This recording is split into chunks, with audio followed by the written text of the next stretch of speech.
cartoons cart. सास की सोच। गौतम, जा अपनी जोरू को बोल, अभी थोड़ी देर में तैयार होकर नीचे आ जाना। वैसे भी सारे मेहमान आ चुके हैं। जी माँ। अरे गौतम की माँ, कब मिला रही हो अपनी बहू से? मैंने तो उसकी सुंदरता के बड़े चर्चे सुने हैं। आज हम भी तो देखे कितनी सुंदर है। वैसे मेरी बहू से तो कम ही होगी। काकी, भाभी इतनी सुंदर है ना कि हमको डर है कहीं किसी की बुरी नजर ना लग जाए। देखते हैं कितनी सुंदर है। अरे अब चुप कर और देख अपनी भाभी को, तैयार हुई या नहीं। अरे लो, भाभी आ गई। अरे कितनी सुंदर है, इसके चेहरे पे तो चांद सी चमक है। सुन रिमझिम, क्या नाम है तेरी भाभी का? सही पहचाना आपने, चांदनी है मेरी भाभी का नाम। क्या हुआ काकी, मुंह से बाहर शब्द नहीं निकल रहे? या चांदनी भाभी की चांद सी सुंदरता ने आपका मुंह बंद करवा दिया? हाँ, सुंदर तो है, पर सुंदरता से क्या होता है? लड़की में गुण भी तो होने चाहिए। मेरी बहू में सुंदरता के साथ साथ संस्कार भी है। अरे वाह गौतम, सच्ची में तुम्हारी बीवी बहुत सुंदर है। हाँ, एकदम चांद जैसे अलग चमक रही है तुम्हारी बीवी इस पूरी पार्टी में। बात तो तुम एकदम सही कह रहे हो। इस भीड़ में भी सबसे अलग चमक रही है मेरी चांदनी। आज इस पार्टी में तुम्हारी बीवी की सुंदरता ने 4 चांद लगा दिया है। कुछ दिनों बाद जब गौतम की माँ आस पड़ोस की औरतों से गप्पे मार रही होती है। माँ जी, मेरी माँ की तबीयत थोड़ी खराब है, आप इजाजत दो तो क्या मैं और गौतम एक बार वहाँ हो आए? हाँ हाँ बहू, ठीक है। जब शाम को गौतम काम से आ जाए तो अपने मायके हो आना। ये क्या, उसने बोला और तुमने जाने दिया? हाँ, अभी उसने बताया तो सही, उसकी माँ की तबीयत खराब है। लेकिन तुमने जाने क्यों दिया? तुम्हें मना कर देना चाहिए था। लेकिन क्यों? अरे तुम्हारी बहू को अभी शादी किए थोड़े ही दिन हुए हैं और वो अपने मायके जा रही है। अरे घूमने थोड़ी ना जा रही है, वो अपनी माँ को देखने जा रही है। अरे कुछ नहीं जानती, बहुत भोली हो। ये बहुएं बस बहाने बनाती हैं अपने मायके जाने के लिए। मैं तो कहती हूँ तुम अपनी बहू पे थोड़ा ध्यान दो। एक तो तुम्हारी बहू रूप की सुंदर है, कहीं तुम्हारे बेटे को बहला फुसला ना दे। लेकिन वो ऐसा क्यों करेगी? और वैसे भी वो ऐसी नहीं है, वो मेरा बहुत ध्यान रखती है। तुम ना आजकल के बच्चों को नहीं जानती।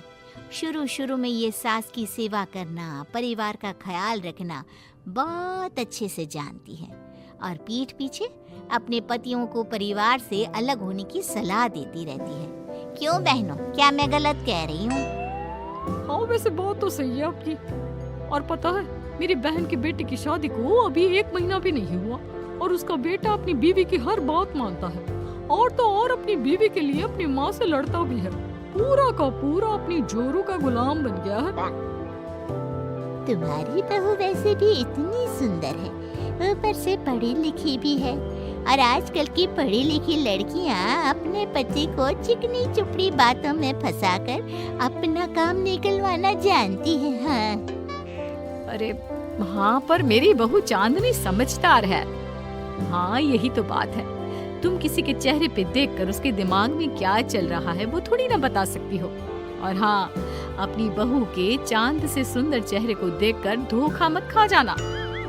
अरे जरूरी थोड़ी ना है जो इंसान चेहरे से सुंदर हो वो मन से भी सुंदर हो, क्योंकि चांद पे भी तो दाग होते हैं।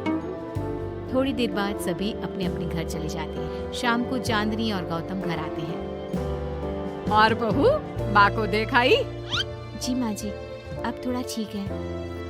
बहू, अब तुम्हारा घूमना फिरना हो गया हो तो घर के कामों में मेरा हाथ बटाओ। जी माँ जी। मेरा ये घुटनों का दर्द कभी भी शुरू हो जाता है। बहू, लगता है आज सारा काम तुझी को करना होगा।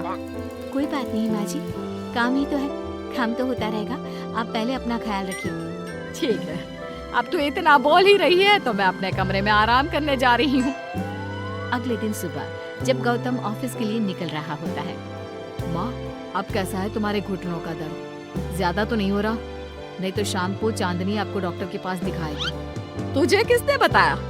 बहू ने इतनी जल्दी तेरे पास मेरी चुगली भी कर दी?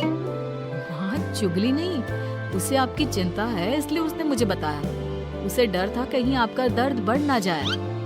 थोड़ी देर बाद चांदनी वहाँ आती है। माँ जी, मैं सोच रही थी हम लोगों को अब किसी दूसरे घर में शिफ्ट हो जाना चाहिए। लेकिन क्यों? और अचानक से तुम्हें ये ख्याल क्यों आया? वो माँ जी, मेरी एक सहेली अपना घर बेच रही है और उसका घर गौतम के ऑफिस के पास पड़ता है। और देखिए ना, गौतम को यहाँ से ऑफिस कितना दूर पड़ता है और आपके लिए भी बाजार दूर पड़ता है। अगर हम वो घर खरीद लेते हैं तो हमारा कितना फायदा है। गौतम को ऑफिस के लिए दूर नहीं जाना पड़ेगा और आपको जब शॉपिंग जाने का मन करे आप जा सकती हो। ऊपर से वो मेरी दोस्त है तो वो हमें घर थोड़े कम दाम में भी बेचेगी। हाँ, बात तो तुम सही कह रही हो। कोई जरूरत नहीं है घर बदलने की। और तू क्या अपनी बीवी के हाँ में हाँ मिला रहा है? लेकिन माँ, मैंने एक बार बोल दिया ना तो बस, अब इसके बारे में कोई बात नहीं होगी। और ये कहते हुए वो अपने कमरे में चली जाती है। चांदनी भी उनके पीछे पीछे चली जाती है। क्या हुआ माँ जी? मैं कुछ दिनों से देख रही हूँ आप कुछ अजीब सा बर्ताव कर रही हैं। क्या अजीब सा? ऐसा ही तो करती हूँ। अगर तू मुझसे घर के बारे में बात करने आई है तो पहले ही कह देती हूँ, बिल्कुल नहीं। नहीं माँ जी, घर के बारे में बात करने नहीं आई। माँ जी, मुझसे कोई गलती हो गई है क्या? अगर कोई गलती की है तो डांट दीजिए, बात कीजिए। पर माँ जी, ऐसा व्यवहार मत कीजिए।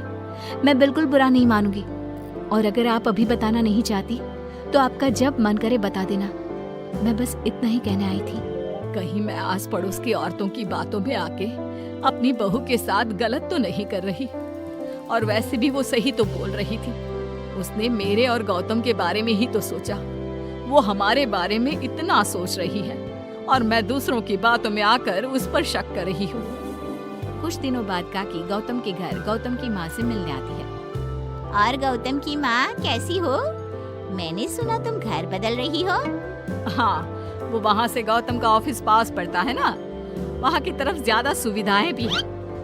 लेकिन इतनी जल्दी तुमने घर कैसे ढूंढा? किसने बताया? मुझे भी बताओ, मुझे भी अपना घर बदलना था।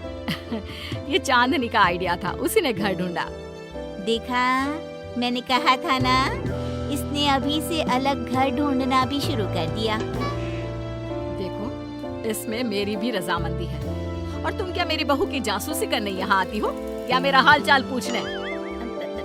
मैं तो बस। और एक बात मेरी ध्यान से सुन लो, मेरी बहू भी सुंदर है, उसका मन भी उसी की तरह सुंदर है। और एक बात, चांद में दाग जरूर होते हैं, पर जिस तरह आसमान के सभी तारे मिलकर चांद जैसी चमक नहीं दे सकते, उसी तरह मेरी बहू चांदनी की सुंदरता और खूबियों की बराबरी तुम्हारी या और किसी की बहू नहीं कर सकती।